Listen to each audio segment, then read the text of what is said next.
হঠাৎ কেউ বলে উঠল, রনি একটু বাহিরে আসবে। আমি বললাম কে? বাহির থেকে বলল আমি মুক্তা। রুম থেকে বের হয়ে মনে মনে বললাম এক চিন্তায় বাঁচি না, আবার আরেক জ্বালায় এসে হাজির। ছাদের এক কোনায় রিয়া যাকে বাবা বলে ডাকে তিনি আর মুক্তা দুইজন দুইজনকে জড়িয়ে লিপকিস করছে।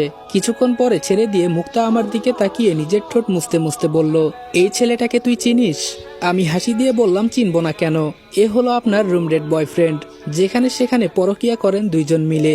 আবার বলেন আমি চিনবো কিনা। মুক্তা এবার হাসি দিয়ে বলল, তুই ছেলেটা খুব চালাক, তোর কষ্ট হয় না তোর সামনে তোর হবু বউ আরেকটা ছেলের সাথে এসব করছে? আমি বললাম এতে কষ্টের কি আছে? আমি বলেছি না আমি সেই দিনই মারা গেছি যেদিন ওরা আমার আম্মুকে আমার সামনে মেরে ফেলেছে। মুক্তা আর কিছু না বলে নিজের শরীর থেকে জামা খুলতে খুলতে বলল, আজকে এখানে তোর সামনে সবকিছু করব, তুই চাইলেও কিছু করতে পারবি না। আমি যে রুমে যাব মুক্তা পেছন থেকে বলল, রুমের দরজা বন্ধ, ওইটা আমি লাগিয়ে দিয়েছি, তুই চাইলেও ভেতরে যেতে পারবি না, এখন তুই বসে বসে মুড়ি খা। মুক্তার দিকে তাকিয়ে দেখি একদম নগ্ন অবস্থায় দাঁড়িয়ে আছে। আমি শুধু বললাম, মুরব্বীরা একটা কথা হামেশাই বলতো, কিছু কিছু মানুষ আছে যারা পশুর থেকেও নিকৃষ্ট, সেই মানুষগুলো আজকে আমি নিজের চোখে দেখলাম। এই বলে ছাদের এক কোনায় গিয়ে বসে পড়লাম। কোথাও তো আর যেতে পারবো না, তাই আর কি করার, এটাই বেটার হবে। কখন ঘুমিয়ে গেছি নিজেও বলতে পারি না। সকালে চোখ খুলে সামনে তাকিয়ে দেখি বন্যা আর সুমন আমার দিকে বড় বড় চোখে তাকিয়ে আছে। আবার সুমনের হাতে একটা মগ, হয়তো আমাকে জাগানোর জন্য পানি নিয়ে এসেছে। আমি লাফ দিয়ে উঠে বললাম, কি রে তোরা এত সকালে এখানে কি করিস? সুমন রেগে বলল, তোর কাছে এটা সকাল মনে হয়? শালা এখন 11টা বাজে। আমি চোখ বড় করে বললাম, কি? সুমন বলল, কি না জি। বন্যা এবার আমাকে রাগ দেখিয়ে বলল, তোমার জন্য আজকে আমার হাবি বকা শুনেছে। সারা রাত কি ঘোড়ার ঘাস কাটো যে এত ঘুমাতে হয়? আমি বললাম, আমার জন্য বকা শুনেছে মানে? কিরে সুমন কি হয়েছে বলতো? সুমন আমার দিকে তাকিয়ে হাসি দিয়ে বলল, আরে থাক এসব বাদ দে, এখন ফ্রেশ হয়ে নিচে চল। আমি বললাম, বাদ দিব মানে? কি হয়েছে তাই বল। সুমন বলল, তোর জন্য অপেক্ষা করতে করতে অনেক বেলা হয়ে গিয়েছিল, এজন্য তোর হয়ে আমি ম্যামকে কফি দিতে গিয়েছিলাম। আমার হাত থেকে কফি নিল ঠিকই, কিন্তু আমাকে বলে গেল আর যেন দ্বিতীয়বার আমি তোর হয়ে কফি দিতে না যাই। আজকে যদি ম্যাম স্যারকে বলে দিত কি হতো বলতো? সারা রাত তুই কি করিস এটা বল। আমি বললাম, সরি রে সুমন, আমার জন্য তোকে বকা খেতে হয়েছে। আর সারা রাত কি আর করব, দেখলি না রুমে গিয়ে ঘুমাতে পারলাম না। আমাকে এখানে আটকিয়ে মুক্তা আর ওর বয়ফ্রেন্ড সারা রাত পরকীয়ায় লিপ্ত ছিল, তাই কোনো উপায় না পেয়ে চোখ বুজে এখানেই ঘুমিয়ে গেলাম। বন্যা এবার মোটা কণ্ঠে বলল, মুক্তার বয়ফ্রেন্ড আবার কে? আমি সিসি ক্যামেরায় ইশারা করে তাকিয়ে বললাম, তোমার হবু স্বামীর কাছ থেকে জেনে নিও, সুমন সব জানে। সুমন আমাকে ধরে বলল, হয়েছে, আর এত কথা বলতে হবে না, এখন ফ্রেশ হয়ে নিচে চল। আমি বললাম, আচ্ছা তোরা যা, আমি কিছুক্ষণের ভেতরে আসছি।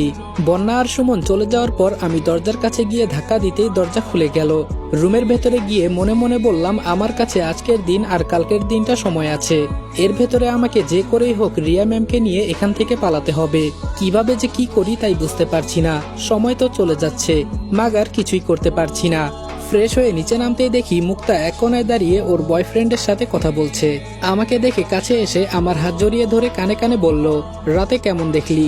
আমিও বোকার মতো বললাম, আসলে রাতে কি হয়েছিল আমার তো কিছুই মনে নেই। কি করব বল, এত ঘুমে ধরেছিল কখন যে ঘুমিয়ে গেছি বলতেই পারি না। মুক্তা বলল, হয়েছে হয়েছে, তোর আর নাটক করতে হবে না, এখন চল, আমার বাবা তোকে ডাকছে। আমি বললাম, কেন, এত তাড়াতাড়ি কি আমাকে মারতে চাও নাকি? মুক্তা মুচকি হাসি দিয়ে বলল, তোরে বাহিরে দেখে অনেকটাই বোকা মনে হয়, কিন্তু তোর ভেতরে যে এত কিছু আছে সেটা আমি তোর সাথে কথা না বললে হয়তো বুঝতে পারতাম না। আমি বললাম, থাক আর এত বুঝতে হবে না, এখন চলেন দেখি আপনার বাবা কি বলে। আচ্ছা আপনার এই বাবার সাথে কতবার এক রুমে ছিলেন? মুক্তা আমার কথা শুনে আমার দিকে চোখ লাল করে বলল, সীমা ছাড়িয়ে যাবি না রনি। আমি এবার হাসি দিয়ে বললাম, আমার কাছে কিছুই লুকাতে হবে না, আমি সব জানি, এখানে তোমার কথা মতো সব চলে। রিয়ার বাবা আর তোমার বাবা বলে সবাই যাকে চিনে তারা হলো তোমার দেহ। ওই যে সবাই কি যেন বলে না, মনে নাই, তবে তুমি যে এতটা খারাপ আমি তা জানতাম না। মুক্তা কিছু না বলে চুপচাপ আমার হাত ধরে আমাকে একটা রুমের ভেতরে নিয়ে গেল। এখানে মুক্তা আর আমি ছাড়া ওর দুই বয়ফ্রেন্ড দাঁড়িয়ে আছে। মুক্তা দরজা বন্ধ করে আমাকে উদ্দেশ্য করে বলল, ওদের আসল রূপ কি তুই দেখতে চাস? আমি বললাম, না আমার কিছুই দেখার দরকার নেই, এখন আমাকে কি বলতে চাইছিলে তা বলতে পারো। মুক্তা হাত দিয়ে ইশারা করতেই ওর দুই বয়ফ্রেন্ড অদৃশ্য হয়ে গেল। এবার মুক্তা আমার দিকে তাকিয়ে বলল, খুব তাড়াতাড়ি তোর মৃত্যু হবে, ভয় করে না তোর? আর তুই এসব জানলি কি করে? আমি বললাম, আমি এসব জানলাম কি করে? এটা জেনে তোর কোনো লাভ নেই। আর আমি এটাও জানি বিয়ের দিন তুমি সবার সামনে আমাকে মারবে। মুক্তা বলল, শুধু মারবো না, মারার পর তোর শরীরের টুকরোগুলো দিয়ে অনেক কিছু করব। আমি বললাম, সে তুমি যা ইচ্ছা তাই করো, আমার কোনো আপত্তি নেই। শুধু একটা প্রশ্ন, তুমি আমার আম্মুকে কেন মারলে? এবার মুক্তার মুখটা কালো হয়ে গেল। মুক্তা কি যে বলবে তার কোনো ভাষা খুঁজে পাচ্ছে না। হয়তো ভাবছে আমি এগুলো জানলাম কি করে। মুক্তা তোতলাতে তোতলাতে বলল, কি সব বলছিস তুই? আমি বললাম, কি সব বলি না, তুই তোর জাদু শক্তি দিয়ে আমার চাচাতো বোন আর সৎ বাবাকে দিয়ে আমার মাকে মারলি। কোনো একদিন আমি যদি বেঁচে যাই ছাড়বো না তোকে, তুই পরি আর যাই হোস না কেন। মুক্তা এবার আমার কাঁধে হাত দিয়ে বলল, সত্যি করে বল তুই কে? আমি বললাম, আমি কে এটা তো তুই নিজ চোখেই দেখলি। আমাকে বললে আমি নিজেই এখানে চলে আসতাম, কিন্তু তুই আমার আম্মুকে। ছাড়বো না আমি তোদের। এই কথা বলতেই মুক্তা আমার কোলে উঠে আমার ঠোঁটে কিস করে দিল। আমি শুধু মূর্তির মতো দাঁড়িয়ে আছি, কোনো রেসপন্স করছি না। কি করব? মুক্তার সাথে আমি কখনোই পেরে উঠতে পারবো না। আর তাছাড়া ও সাধারণ কোনো মানুষ নয়। কিছুক্ষণ পর মুক্তা আমাকে ছেড়ে আমার কোল থেকে নেমে বলল, তোর ঠোঁটগুলো তো ভালো মিষ্টি আছে। আমি বললাম, আমি কি এখন এখান থেকে যেতে পারি? মুক্তা কি যেন ভেবে বলল, যাবি? আচ্ছা যা, ঠিক আছে। আর শোন, তুই চাইলেও কিন্তু এখান থেকে পালাতে পারবি না। এখন তুই যা পারিস চেষ্টা করে দেখ, আর ভুলেও আমার সাথে লাগতে আসবি না। তুই তো জানিস আমি কে। আমি দরজা দিয়ে চুপচাপ বের হয়ে গেলাম। বাহিরে সুমন আমাকে দেখে বলল, কি রে মুক্তা, কি বললো তোকে এভাবে দরজা আটকিয়ে? আমি সুমনের দিকে তাকিয়ে বললাম, আমি এখন রুমে যাচ্ছি, আজকে অন্তত আমাকে বিরক্ত করিস না, মেজাজ এমনি আমার অনেক গরম হয়ে আছে। এই কথা বলে উপরে উঠতে লাগলাম। সুমন আমার দিকে বোকার মতো তাকিয়ে আছে। তাকিয়ে থাকার কথা, কারণ আমি আজ পর্যন্ত সুমনের সাথে এভাবে রেগে কখনো কথা বলি নাই। মুক্তার রাগ সুমনের উপর ঝাড়লাম। রুমের ভেতরে গিয়ে দরজা ভালো করে বন্ধ করে দিলাম। আজকে আমি বের করেই ছাড়বো কোথায় কি আছে না আছে। রুমের যতগুলো জিনিস ছিল সব এদিক সেদিক ফেলে উলটপালট করছি, কিন্তু কোথাও কিছু আমার নজরে পড়ছে না। টানা 2 ঘন্টা সময় নিয়ে রুমের প্রতিটা কোনায় কোনায় খুঁজলাম, কিন্তু কোথাও কিছু পাই নাই। রাগে আমার মাথা দিয়ে ধোয়া বের হচ্ছে। তাহলে কি রিয়া ম্যাম আমার সাথে মিথ্যা কথা বলল? কি জানি।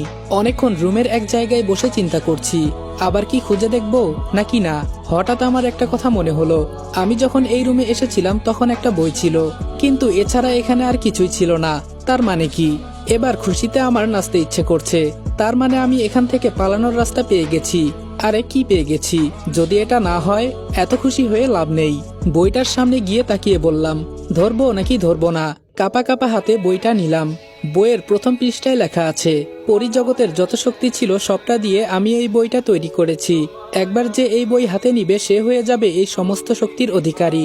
মনে মনে বললাম, কি সব উল্টাপাল্টা শক্তি মুক্তির কথা বলছে, আগা মাথা কিছুই ঢুকছে না। বইয়ের দ্বিতীয় পাতায় লেখা, এই বইটা সবসময় তার ভেতরে থাকবে। সে যেমন মনে মনে চাইবে তাই কিছুক্ষণের ভেতরে হয়ে যাবে। বইটা আমি অনেক কষ্ট করে একটু একটু করে শক্তি দিয়ে তৈরি করেছি, কিন্তু কে জানতো এটা আমার জন্য অভিশপ্ত হয়ে যাবে। এসব কি যে মন গড়া কাহিনী। যে এই বইটা লিখেছে সেই এসব জানে। আমার তো এখান থেকে পালানোর রাস্তা দরকার।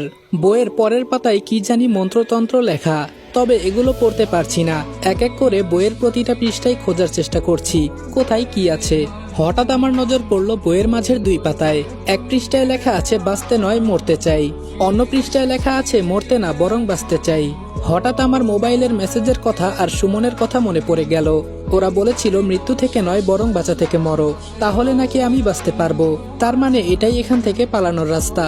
বাঁচতে না বরং মরতে চাই। প্রথম লাইনে লেখা আছে, প্রথমে পূর্ব প্রান্তে যাবে, কতটুকু যেতে হবে তা লিখে নাই। পরে লিখলো, তবে আধা ঘন্টার ভেতরে গেটের সামনে যেতে হবে, নইলে সবাই মায়াজালে আটকে পড়বে। যদি সময় মতো যেতে পারো সেখানে, তাহলে তুমি তোমার নিজের রাস্তা নিজেই খুঁজে বের করে নিতে পারবে। শেষ লাইনগুলো এমন ছিল, দেখে মনে হবে সমুদ্র, কিন্তু এটা তার মনের ভুল। হয়তো জীবন দাও, না হলে নতুন জীবন নিয়ে নাও। এ পর্যন্ত লিখেই এটা শেষ। মনে মনে বললাম, এটাই এখান থেকে পালানোর রাস্তা। আর পরে কি করব? যেই বইটা বন্ধ করলাম, বইটা থেকে লাল আলো বের হয়ে আমার ভেতরে ঢুকে বইটা অদৃশ্য হয়ে গেল। এটা দেখে ভয়ে আমার শরীরের প্রতিটা লোম দাঁড়িয়ে গেছে। তাড়াতাড়ি শরীরে যা কাপড় ছিল সব খুলে ওয়াশরুমে ঢুকে পড়লাম। শরীরে ইচ্ছামতো পানি দিতে লাগলাম। আমার ভেতরে তো আবার কিছু ঢোকে নাই। না না, এটা আমার মনের ভুল। কোন রকম শরীর কাপড় দিয়ে ঢেকে রুম থেকে বের হয়ে গেলাম। ভাবলাম আজকে পালাবো না, যা করতে হবে কালকেই করব। কোন রকম শরীর কাপড় দিয়ে ঢেকে রুম থেকে বের হয়ে গেলাম। ছাদ থেকে নিচে নেমে সুমনকে খুঁজতে লাগলাম, কিন্তু শালারে তো আজকে কোথাও দেখছি না।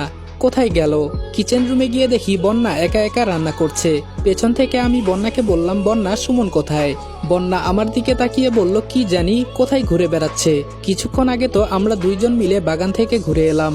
আমি বললাম, ওহ তাই বলো, তা সুমনকে বিয়ে করবে কবে? বিয়ের কথা শুনে বন্যার মুখটা কালো হয়ে গেল। আমি বললাম, কি হলো বন্যা, মুখটা এমন কালো করলে কেন? বন্যা কান্নার সুরে বলল, ভালোবাসলে কি আর বিয়ে করা যায়? অনেক ইচ্ছা ছিল ওকে নিয়ে সুখের একটা সংসার করব, কিন্তু এখানে থাকলে কোনো কিছুই সম্ভব না। আমি হাসি দিয়ে বললাম, এত চিন্তা করো কেন? আমি যেহেতু আছি সেহেতু তোমাদের বিয়ে হবেই, খুব শীঘ্রই তোমার এই মনের আশা আমি পূরণ করব। কি রে, তোরা দুইজন মিলে কি যুক্তি করিস?